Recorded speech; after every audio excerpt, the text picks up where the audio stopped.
Habang naglalatag ng payaw sa Hasa-Hasa at Kanduli Shoals ang Philippine Coast Guard at BFAR, nang haras na naman ang China.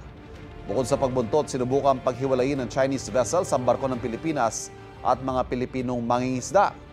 May unang balita si Dano Tingkungko. Mula Lunes, 20 payaw ang nailatag ng Philippine Coast Guard at ng Bureau of Fisheries and Aquatic Resources. Yan ay mga pinapalutang na gamit para sa panghuhuli ng isda. 11 ang inilagay sa Hasa-Hasa Shoal at 9 naman sa Kanduli Shoal bilang tulong sa mga mangingisdang Pinoy.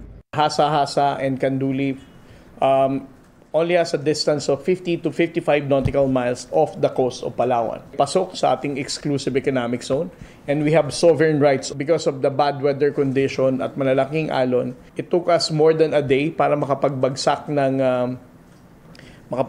ng payaw dito. Habang naglalatag ng mga payaw ay nambubuska o nambubulyo mano ang Chinese Coast Guard.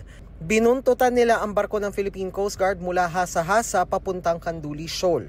Ang ginagawa nila is they always go in between sa ating mga Filipino fishing boats and Philippine Coast Guard vessel. The dangerous maneuvers not adhering to the rules, clear violation dahil regardless whatever actions there, kung magbabagsak tayo ng payaw or whatsoever, this falls within our own sovereign rights. Bukod sa pilit pinaghihiwalay ang mga barko ng Pilipinas at mga Pilipinong mangingisda, binatuhan din ng radio challenges ng China ang ating Coast Guard.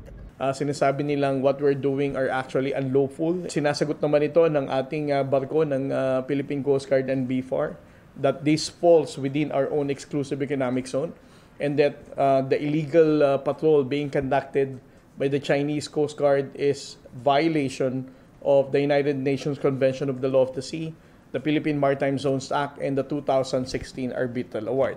Sinusubukan pa namin makuna ng pahayag ang Chinese Embassy kaugnay nito. Ito ang unang balita, Dano Tingkungko para sa GMA Integrated News.